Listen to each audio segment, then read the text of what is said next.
ಎಲ್ಲರಿಗೂ ನಮಸ್ಕಾರ. Free activities in Keppel centre for art and education Singapore.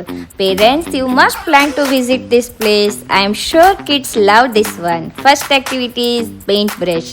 ಇವಾಗ kids ಎಲ್ಲೆಲ್ಲಿ ಆ ಬ್ರಷ್ನ ಪಾಯಿಂಟ್ಔಟ್ ಮಾಡ್ತಾರೆ. ಇವಾಗ ನೋಡಿ, ಆರ್ಯ ಎನಿಮಲ್ ಮೇಲೆ ಪಾಯಿಂಟ್ಔಟ್ ಮಾಡ್ತಾ ಇದ್ದಾನೆ. ಆವಾಗ ಅದು ಎನಿಮಲದ್ದೆಲ್ಲ ಇನ್ಫಾರ್ಮೇಷನ್ ಸ್ಕ್ರೀನ್ ಮೇಲೆ ಡಿಸ್ಪ್ಲೇ ಆಗುತ್ತೆ. ಇದಾದಮೇಲೆ ಸೆಕೆಂಡ್ ಟೈಮು ಅವನು ಬ್ರಷ್ ಈ ರೀತಿ ಇಲ್ಲಿ ಇಟ್ಟಿದಾಗ ಸ್ಕ್ರೀನ್ ಮೇಲೆ ಟೈಗರ್ ಬರುತ್ತೆ. ಅದೇ ಇನ್ನೊಂದು ಕಡೆ ಇಟ್ಟಾಗ ಎನಿಮಲ್ ಬರ್ಡ್ ಬರುತ್ತೆ.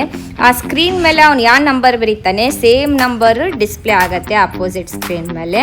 What ever Arya write on here, he is writing 0, same number displays on the in front of the screen. Closing time ಬಂದು 12:30 to 1 o'clock and 3:30 to 4 o'clock. Center will be closed for the cleaning time, so better to avoid that time. Painting Arya ಎಲ್ಲ ಮಾಡಿದ್ದು ಈ ರೀತಿ paint ಅದು display ಆಗುತ್ತೆ. This one is very interesting. ಯಾಕಂದ್ರೆ puzzle ಏನು speciality ಅಂದರೆ, ಆರ್ಯ ಇಲ್ಲಿ ಪಝಲ್ ಮಾಡಿದರೆ ಸೇಮ್ ಪಝಲ್ ಅಪೋಸಿಟ್ ಸ್ಕ್ರೀನ್ ಮೇಲೆ ಪ್ರೊಜೆಕ್ಟರ್ ಮೇಲೆ ಡಿಸ್ಪ್ಲೇ ಆಗುತ್ತೆ. ರಾಕೆಟ್ ಮಾಡಿದ್ದಾನೆ, same rocket will be display on the projector. ಆಮೇಲೆ ಇದು ಟಾರ್ಚದ್ದು ಮಕ್ಳದ್ದು, ಇದಕ್ಕೆ ಆಟ ಆಡುವಾಗ ಫುಲ್ ಫನ್ ಆಗುತ್ತೆ.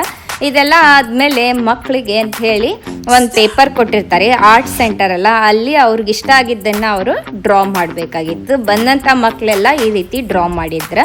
ನಮ್ಮ ಆರ್ಯ ಅಂತೂ ಈ ಪ್ಲೇಸ್ ಫುಲ್ ಎಂಜಾಯ್ ಮಾಡಿದ್ದ. 2 to 3 hours time needed to visit this place. ಮತ್ತು ನಮ್ಮ ಆರ್ಯಾಗೆ ಫುಲ್ ಇಷ್ಟ ಆಯಿತು ಈ ಪ್ಲೇಸ್. ಅವ ಸ್ಕೂಟರ್ ಮಾಡಿದ್ದ ನೋಡಿ. ಇದಾದಮೇಲೆ ಅಲ್ಲಿಂದ ಅವ್ರಿಗೆ ಈ ರೀತಿ ಪಝಲ್, ವುಡ್ಲೇದ ಪಝಲ್ ಮಾಡೋದಿತ್ತು. ಆಮೇಲೆ 3D ಪೆನ್ ಡ್ರಾಯಿಂಗ್ ಎಲ್ಲ ಇತ್ತು. ಈ ವಿಡಿಯೋ ಇಷ್ಟ ಆಗಿದ್ರೆ please like, share and subscribe to our channel. Thank you.